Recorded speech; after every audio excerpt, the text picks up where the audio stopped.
Muy buenas tardes para todo el mundo desde Isla Negra, conectándonos con Orlando y con Utah. ¿Qué mejor? Un triángulo de naciones para seguir con nuestro trabajo a propósito de mi amigo Pablo Neruda. Y vamos a continuar en relato y alguna de sus obras con lo siguiente. En Buenos Aires, reingreso a la carrera consular. En agosto de 1933, Pablo ve cumplido este gran objetivo que ya desesperaba de conseguir. Ha sido designado cónsul adjunto en Buenos Aires, con lo cual no solo se produce su reinserción en la carrera diplomática, también se pone término a la angustiosa situación laboral y económica que ha debido enfrentar desde su regreso de Oriente. En carta del 25 de agosto escribe a su padre dándole formalmente la noticia. Mi querido papá, con gran sentimiento tengo que decirle que el ministerio me ha dado instrucciones para partir a mi puesto en Buenos Aires sin pérdida de tiempo y sin darme apenas el tiempo para arreglar mis deudas y preparar mi equipaje. Como debemos salir el domingo, no tengo pues tiempo para despedirme de ustedes. Especialmente lo siente Maruca y yo con ella, ya que apenas ustedes la vieron y ya mi vida vagabunda me hace partir de nuevo. Muchas cosas positivas ocurrirán a Pablo en Buenos Aires. Para comenzar, la remuneración que le corresponde en este importante y activo consulado es muy superior a la que ha recibido en Oriente. Esto hace posible que el matrimonio se instale rápidamente en un buen y céntrico departamento. Por otra parte, poco tarda Pablo en verse rodeado de una gran cantidad de nuevos amigos que vienen a sumarse a Héctor y Juanita Endy, sus amigos epistolares de tanto tiempo, a quienes ha tenido ahora la alegría de conocer en persona. En Buenos Aires, Neruda vuelve a encontrarse en el ambiente que le es grato. Una gran actividad literaria y cultural, una gran variedad de gente con idénticos intereses y, sobre todo, muchos y fraternos amigos, compañeros de copa y conversación, camaradas con quienes puede compartir ideas y discutir los grandes y pequeños temas del diario vivir. Gracias al comprensivo y generoso apoyo de su jefe en el consulado, Sócrates Aguirre, Pablo verá minimizadas sus obligaciones funcionarias y en consecuencia podrá dedicar gran parte de su tiempo a relacionarse con artistas, escritores, poetas, periodistas e intelectuales y practicar en general una inmensa política de relaciones culturales binacionales. Pero esta grata situación no durará mucho. Cuando Sócrates Aguirre viaja a Chile haciendo uso de sus vacaciones combinadas con un permiso administrativo, Pablo debe asumir toda la responsabilidad del consulado, un enorme trabajo que llegará a abrumar. De esta época datan algunos sombríos poemas suyos, como Walking Around, por ejemplo, en que se refleja el opresivo fardo que le significa esta realidad y lo fatigado que de pronto se siente, física, emocional y espiritualmente. Al extremo de decir, sucede que me canso de ser hombre. Y en Walking Around dice, sucede que me canso de ser hombre. Sucede que entro en las sastrerías, en los cines, marchito, impenetrable, como un cisne de cielo, navegando en un agua de origen y ceniza. El olor de las peluquerías me hace llorar a gritos. Solo quiero un descanso de piedras o de lana. Solo quiero no ver establecimientos, ni jardines, ni mercaderías, ni anteojos, ni ascensores. Sucede que me canso de mis pies y mis uñas, y mi pelo y mi sombra. Sucede que me canso de ser hombre. Sin embargo, sería delicioso asustar a un notario con un lirio cortado, o dar muerte a una monja con un golpe de oreja. Sería bello ir por las calles con un cuchillo verde y dando gritos hasta morir de frío. No quiero seguir siendo raíz en las tinieblas, vacilante, extendido, tiritando de sueño, hacia abajo, en las tripas mojadas de la tierra, absorbiendo y pensando, comiendo cada día. No quiero para mí tantas desgracias, no quiero continuar de raíz y de tumba, de subterráneo, solo de bodega con muertos, aterrido. muriéndome de pena. Por esto, el día lunes arde como el petróleo, cuando me ve llegar con mi cara de cárcel y aúlla en su transcurso como una rueda herida, y da pasos de sangre caliente hacia la noche, y me empuja a ciertos rincones, a ciertas cosas húmedas, a hostilidades donde los huesos salen por la ventana, a ciertas zapaterías con olor a vinagre, a calles espantosas con grietas. Hay pájaros de color de azufre y horribles intestinos colgando de las puertas de las casas. ¡Qué odio! Hay dentaduras olvidadas en una cafetera. Hay espejos que debieran haber llorado de vergüenza y espanto. Hay paraguas en todas partes y venenos y ombligos. Yo paseo con calma, con ojos, con zapatos, con furia, con olvido. Paso, cruzo oficinas y tiendas de ortopedia y patios donde hay ropas colgadas de un alambre, calzoncillos, toallas y camisas que lloran, lentas, lágrimas sucias. Andanzas y anécdotas en Buenos Aires. Aquí en Buenos Aires, gran ciudad, gran puerto, ambiente cosmopolita, Pablo tiene por vez primera el roce social y las relaciones diplomáticas y culturales que corresponden a su doble condición de cónsul y poeta.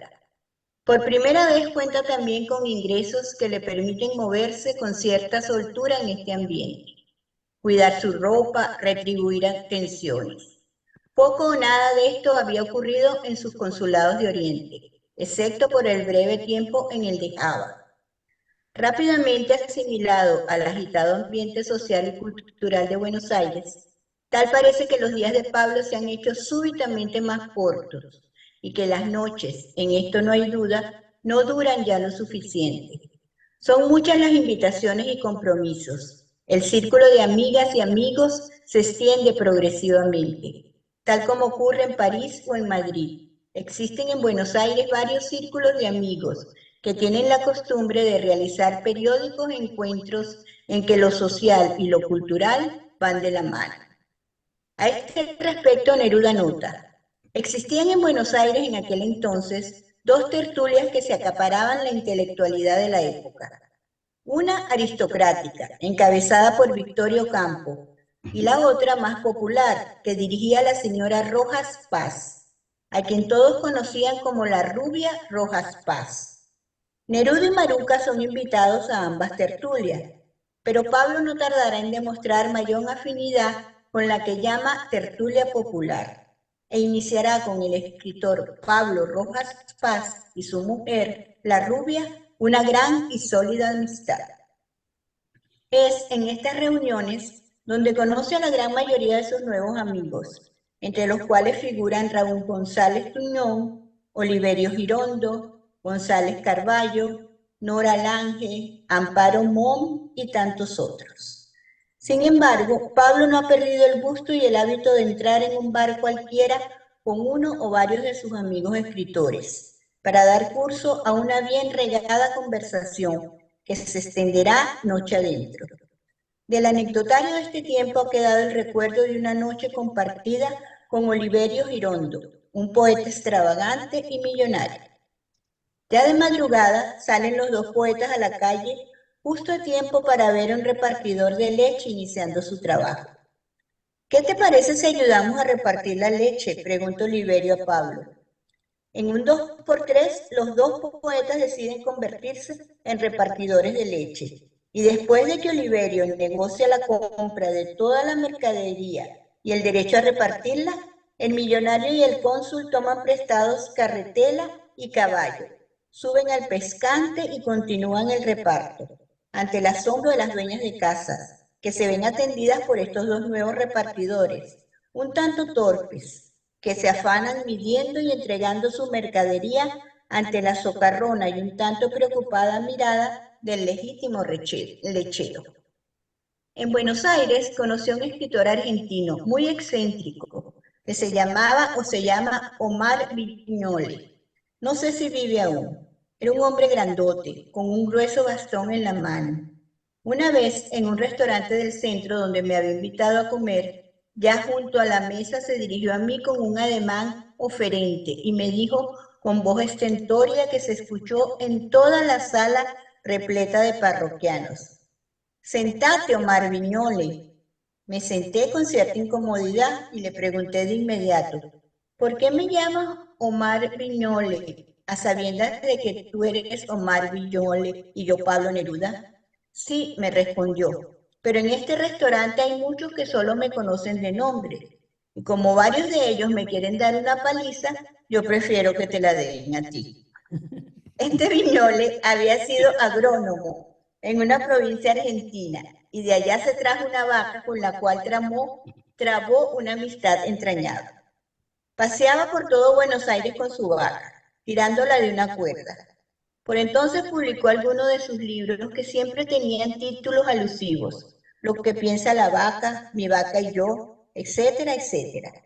Cuando se reunió por primera vez en Buenos Aires el Congreso del Pen Club Mundial, los escritores presididos por Victorio Campo temblaban ante la idea de que llegara al Congreso Viñole con su vaca. Explicaron a las autoridades el peligro que les amenazaba y la policía acordonó las calles alrededor del Hotel Plaza para impedir que arribara al lujoso recinto donde se celebraba el Congreso mi excéntrico amigo con su rumiante. Todo fue inútil. Cuando la fiesta estaba en su apogeo y los escritores examinaban las relaciones entre el mundo clásico de los griegos y el sentido moderno de la historia, el gran Viñole irrumpió en el salón de conferencias con su inseparable vaca, la que para complemento comenzó a mugir como si quiera tomar parte en el debate. La había traído al centro de la ciudad dentro de un enorme furgón cerrado que burló la vigilancia policial. Pobre Viñole, tan incomprendido. Este hombre tan inofensivo fue discutido y negado por sus contemporáneos. Él se defendía cuanto podía, y a su manera. Usaba unas tarjetas de visita que dejaba en las casas, donde no querían recibirlo. Conservo una de estas tarjetas. En correcto tipo cursivo y en relieve se puede leer en ella: Omar Viñole, escritor. Y más abajo, en tipo más chico, váyase usted a la mierda.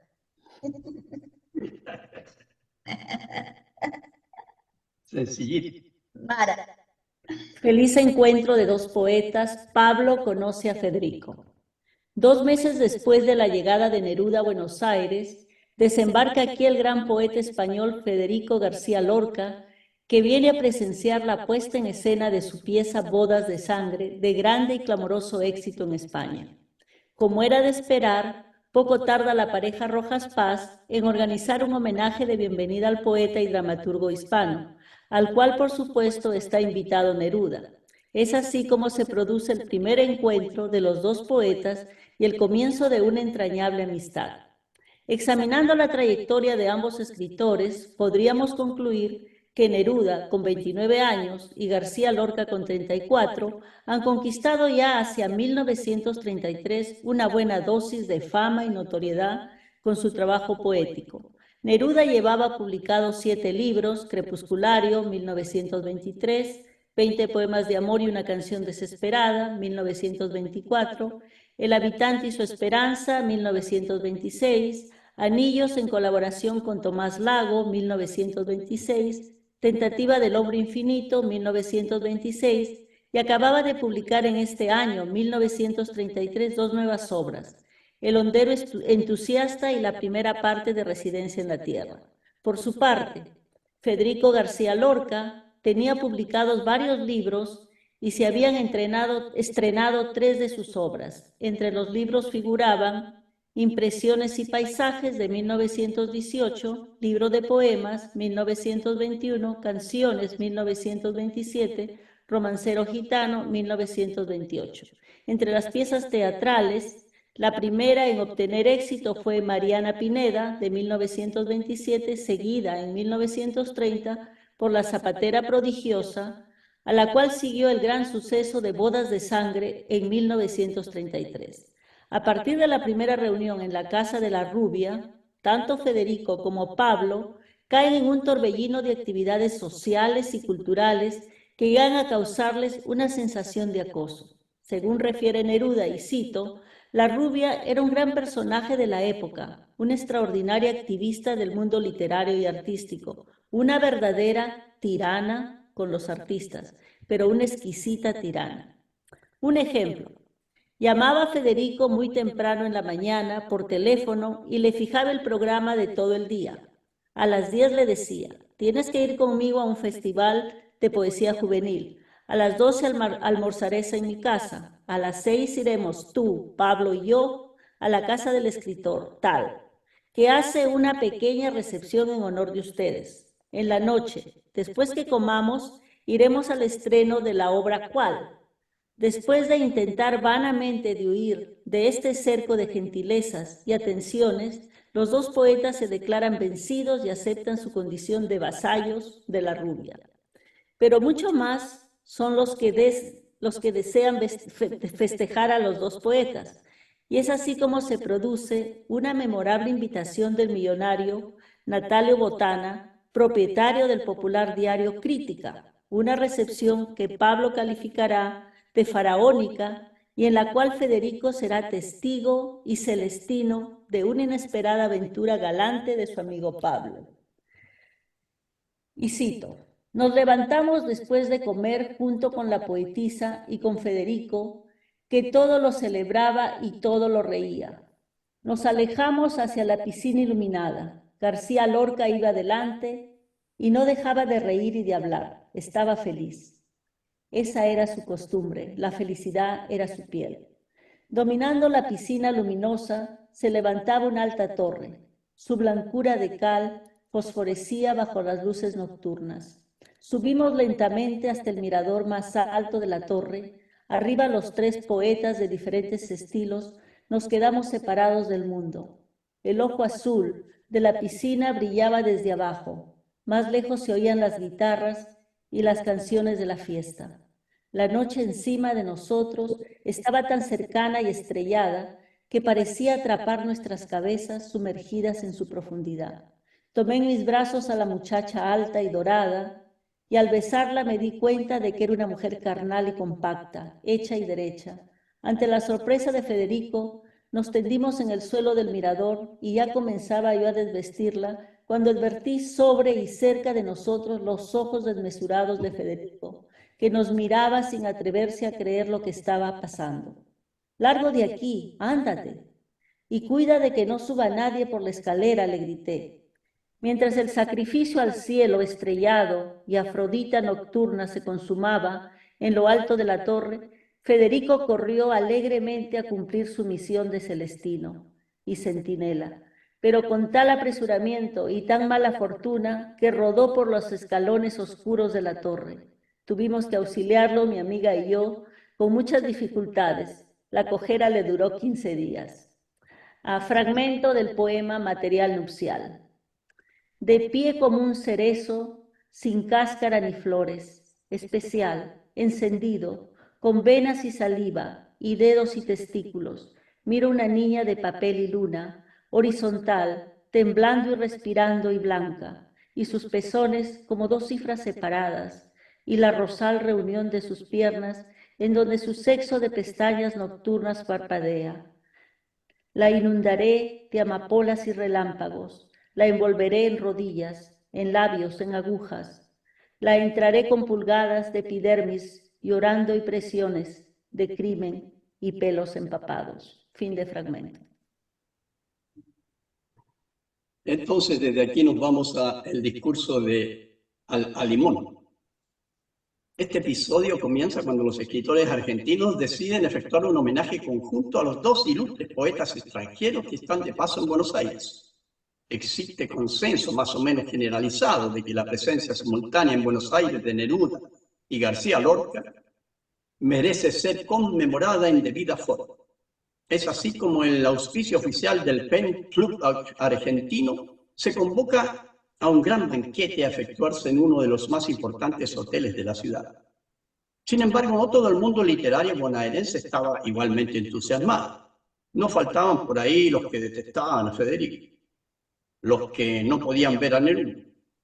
Se produce entonces un intento de torpedear el acto.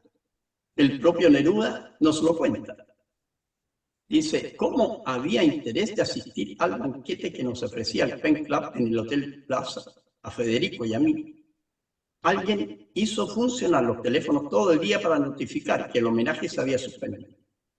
Y fueron tan acuciosos que llamaron incluso al director del hotel, a la telefonista y al cocinero jefe para que no recibieran adhesiones ni prepararan la comida. Pero se desbarató la maniobra y al fin tuvimos reunidos a Federico García Lorca y yo, entre 100 escritores argentinos, dice Pablo Neruda. La rubia tendrá aquí una participación importante, ya que ella será quien se encargue de organizar una intensa y poderosa contraofensiva telefónica para confirmar y reconfirmar la convocatoria. No del todo ajenos a esta confusión, Pablo y Federico deciden que no van a aceptar el homenaje. Mejor dicho, van a asistir, van a confraternizar y van a agradecer debidamente, pero transferirán el homenaje a un gran poeta latinoamericano ya desaparecido, un gran representante de la poesía castellana, el insigne Rubén Darío. Secretamente, Pablo y Federico se dan a la tarea de idear la manera como van a responder a los habituales discursos de homenaje y ofrecimiento del acto. La modalidad del discurso que García Lorca propone es bastante singular. Hablarán por turnos. Se cederán mutuamente la palabra para ir hilvanando su discurso a dos voces, es decir, a limón. Es una propuesta que Pablo acepta con entusiasmo, ya que Federico se la pondera como algo muy especial, que solo puede hacerse cuando existe una total afinidad o hermandad entre los partícipes. Está claro que Federico exagera e inventa sobre la marcha, pero Pablo está encantado de hablar a la limón. Y es esto lo que hacen cuando llega el momento de levantarse de sus asientos para agradecer el homenaje. Una humorada de poetas. Nos dice Pablo, dimos una gran sorpresa. Habíamos preparado un discurso a la limón. Ustedes probablemente no saben lo que significa esa palabra y yo tampoco lo sabía. Federico, que estaba siempre lleno de invenciones y ocurrencias, me explicó. Dos toreros pueden torear al mismo tiempo el mismo toro y con un único capote. Esta es una de las pruebas más peligrosas del arte taurino. Por eso se ve muy pocas veces. No más de 2 o 3 veces en un siglo y solo pueden hacerlo dos toreros que sean hermanos o que por lo menos tengan sangre común. Esto es lo que se llama torear al limón. Y esto es lo que haremos en un discurso. Y esto es lo que hicimos, pero nadie lo sabía, dice Pablo. Cuando nos levantamos para agradecer al presidente del Pen Club el ofrecimiento del banquete, nos levantamos al mismo tiempo, cual dos toreros para un solo discurso.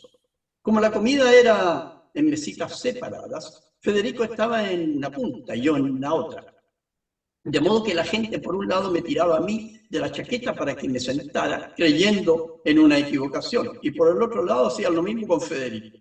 Empezamos pues a hablar al mismo tiempo diciendo yo, señoras, y continuaba él con señores, entrelazando hasta el fin nuestras frases de manera que pareció una sola unidad hasta que dejamos de hablar. En el discurso a la limón, el fragmento dice Pablo, pero nosotros vamos a establecer entre nosotros un muerto, un comensal viudo, oscuro en las tinieblas de una muerte más grande que otras muertes, viudo de la vida, de quien fuera en su hora marido deslumbrante. Nos vamos a esconder bajo su sombra ardiente. Vamos a repetir su nombre hasta que su poder salte del olvido. Federico continúa. Nosotros vamos, después de enviar a nuestro abrazo con ternura de pingüino al delicado poeta Amado Villar, vamos a lanzar un gran nombre sobre el mantel, en la seguridad de que se han de romper las copas, han de saltar los tenedores, buscando el ojo que ellos ansían, y un golpe de mar ha de manchar los manteles. Nosotros vamos a nombrar al poeta de América y de España, Rubén, y Pablo continúa, Darío, porque señoras, Federico dice, y señores, Pablo dice, ¿dónde está en Buenos Aires la plaza de Rubén Darío? Federico contesta, ¿dónde está la estatua de Rubén Darío? Pablo continúa, él amaba los parques. ¿Dónde está el parque Rubén Darío? Federico, ¿dónde está la tienda de rosas de Rubén Darío? Pablo dice, ¿dónde está el manzano y las manzanas de Rubén Darío? Federico, ¿dónde está la mano cortada de Rubén Darío? Pablo, ¿dónde está el aceite, la resina, el zinc de Rubén Darío? Federico, Rubén Darío duerme en su Nicaragua natal, bajo su espantoso león de marmolina, como esos leones que los ricos ponen en los portales de sus casas. Pablo continúa, lo trajo a Chile una marea, el mar caliente del norte, y lo dejó allí en el mar, abandonado en costa dura y dentada, y el océano lo golpeaba con espumas y campanas, y el viento negro de Valparaíso lo llenaba de sal sonora. Hagamos esta noche su estatua en el aire, atravesada por el humo y la voz y por las circunstancias y por la vida, como esta su poética magnífica atravesada por sueños y sonidos. Nos vamos a España. 8 meses ha durado la permanencia de Neruda en Buenos Aires. 8 meses llenos de intensa actividad, nuevas experiencias, numerosas amistades y repartidos afectos, al cabo de los cuales se halla a punto de emprender su personal y particular conquista de España. Si existe una cualidad, un rasgo de carácter que distingue a Pablo, es la persistencia, la tenacidad, esa misma perseverancia que lo guiaba a los 14 años de edad en su primer artículo publicado en Temuco. Fruto de esta tenacidad es haber conseguido finalmente esta ansiada destinación consular a España, un propósito que se le había incrustado en la cabeza en 1927, cuando pasaba por Madrid en su viaje rumbo al Oriente. La nueva destinación ha sido debidamente celebrada y la alegría se ve aumentada por otra novedad, que el poeta y Maruca se apresuran a contar a la familia en Temuco. Esperan un hijo, una criatura que, según los cálculos, deberá nacer en España dentro de unos 4 meses más. Poco después, cuando ya ha quedado confirmado que la fecha de embarque hacia Barcelona será el 5 de mayo de 1934, una gran comida de despedida se organiza. Y en ella se hacen presentes todos los grandes amigos y amigas que la pareja ha conquistado en Buenos Aires. Todos lamentan el inminente alejamiento del amigo, a sabiendas de que no tardará en ocurrir lo mismo con García Lorca, que aún deberá permanecer por un breve tiempo más en Buenos Aires para cumplir sus últimos compromisos. Cuando se aproxima la fecha de partida del matrimonio Neruda-Agénar, Pablo y Federico concuerdan en que es el momento de idear y realizar algún gesto conjunto de reconocimiento hacia su benefactora, la rubia Rojas Paz. Se ha comportado ella como una espontánea relacionadora pública, como una hermana querendona, como una consejera y como una admiradora incondicional de su calidad de grandes poetas. Actuando otra vez en dupla, deciden que lo mejor es regalarle un libro, no un libro cualquiera, sino uno hecho a mano que contendrá una selección de los poemas que Neruda ha escrito en Buenos Aires, acompañados por ilustraciones realizadas por Federico. Es así como los poetas confeccionan el ejemplar único de un no menos singular libro que titulan Paloma por dentro, en cuyas páginas se insertan 7 poemas de Neruda, que Federico se encarga de ilustrar con unos expresivos dibujos de corte surrealista. Esta es en consecuencia la segunda empresa al limón de los dos poetas, inspirada esta vez en el cariño que sienten hacia la amiga argentina. Noticias de Pablo a la familia. Escribe Pablo, Buenos Aires, 28 de marzo de 1934. Mi querida hermanita de mi alma, no sabes lo que he pensado escribirte para contarte mis novedades, pero no he tenido tiempo para nada, con mucho trabajo y preocupaciones. Quiero que no dudes de que te recuerdo con todo el cariño que toda mi vida he guardado para mi única hermana, Junica. Tú sabes que tendrás un sobrino en agosto, pero no quería decirte que el gobierno me ha trasladado a España, Barcelona, ahora donde debo marcharme dentro de poco. Cuando sepa la fecha exactamente te diré. ¿Qué le vamos a hacer? Tú sabes que la carrera mía es como la del marino, no se puede contravenir las órdenes. Quiero que se lo digas a mi papá, pero no todavía a mi mamá, porque puede sufrir pensando que está muy lejos. Nunca vuelvas a decirme que me olvido de ustedes, porque tengo dinero y vivo bien. Debes pedirme perdón por un insulto tan grande. Yo he sido siempre igual, escribo poco y los quiero mucho. Tarjeta postal, Costa del Brasil, 12 de mayo de 1934. Querida Conequita, llevamos una semana de viaje. He estado un poco enfermo, pero estoy bien. Maruca, muy bien. Escríbeme a Barcelona. ¿Cómo están los veteranos? Sentí mucho dejar Buenos Aires, donde me quieren mucho. Saluda a tía Glasfira y tío Abadías y mándame su dirección. Te abrazamos, Nefta y Maruca. Fragmento del poema Oda con un lamento. Oh niña entre las rosas, oh presión de palomas, oh presidio de peces y rosales, tu alma es una botella llena de sal sedienta y una campaña llena de uvas en tu piel. Por desgracia no tengo para darte sino uñas o pestañas o pianos derretidos o sueños que salen desde mi corazón a borbotones, polvorientos sueños que corren como jinetes negros, sueños de velocidades y desgracias. Solo puedo quererte con besos y amapolas, con guirnaldas mojadas por la lluvia, mirando cenicientos caballos y perros amarillos. Solo puedo quererte con olas a la espalda, entre vagos golpes de azufre y aguas ensimismadas, nadando en contra de los cementerios que corren en ciertos ríos, con pasto mojado, creciendo sobre las tristes tumbas de yeso, nadando a través de corazones sumergidos y pálidas planillas de niños insepultos. García Lorca, tenéis que conocer a Pablo Neruda. La amistad cuenta, por cierto, pero para García Lorca, más que un deber de amistad, era un acto de justicia dar a conocer en España la poesía de Neruda.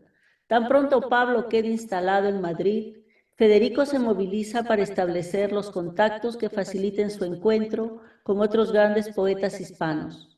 Pablo Neruda ya está en Madrid, telefoné a Alexandre. Hoy aquí a mi lado, si quieres vamos ahora mismo a tu casa. Como resultado de estas gestiones, el poeta chileno puede relacionarse rápidamente con los grandes de la poesía española, esa brillante generación del 27, con los cuales habrá de consolidar una genuina y perdurable amistad.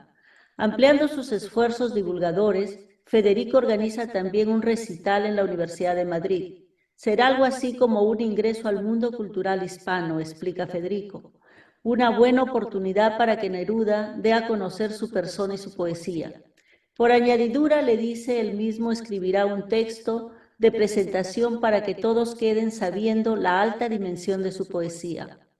No está del todo claro si el inquieto, olvidadizo y algo irresponsable Federico estuvo presente en el recital, pero lo que sí hizo fue escribir una notable pieza de presentación que bien puede considerarse la consagración de Neruda como un alto valor de la lírica de lengua castellana. He aquí algunos párrafos de este documento, dice Federico, y cito: «Esto que yo hago se llama una presentación en el protocolo convencional de conferencias y lecturas. Pero yo no presento porque a un poeta de la calidad del chileno Pablo Neruda no se le puede presentar, sino que con toda sencillez y cobijado por mi pequeña historia de poeta, señalo, doy un suave pero profundo toque de atención y digo que os dispongáis para oír a una auténtica poeta de los que tienen sus sentidos amaestrados en un mundo que no es el nuestro y que poca gente percibe. Un poeta más cerca de la muerte y de la filosofía, más cerca del dolor que de la inteligencia, más cerca de la sangre que de la tinta.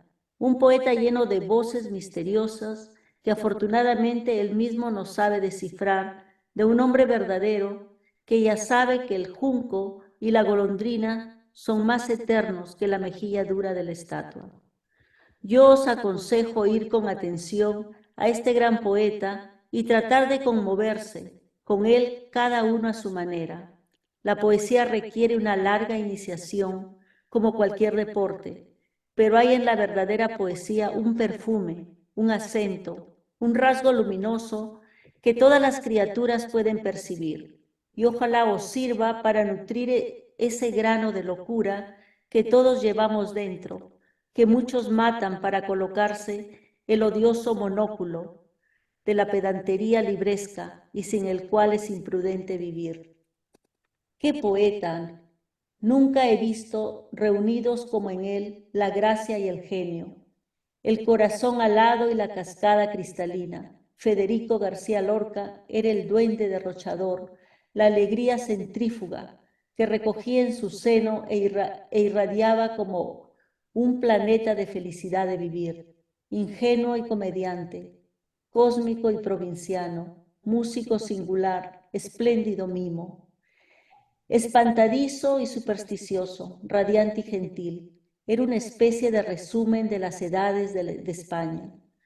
Del florecimiento popular, un producto arábigo andaluz, que iluminaba y perfumaba como un jazminero toda la escena de aquella España, ay de mí, desaparecida. A mí me seducía el gran poder metafórico de García Lorca y me interesaba todo cuanto escribía. Por su parte, él me pedía a veces que le leyera mis últimos poemas y a media lectura me interrumpía a voces. No sigas, que me influencias. En el teatro y en el silencio, en la multitud y en el decoro, era un multiplicador de la hermosura. Nunca vi un tipo con tanta magia en las manos. Nunca tuve un hermano más alegre. Reía, cantaba, musicaba, saltaba, inventaba, chisporroteaba.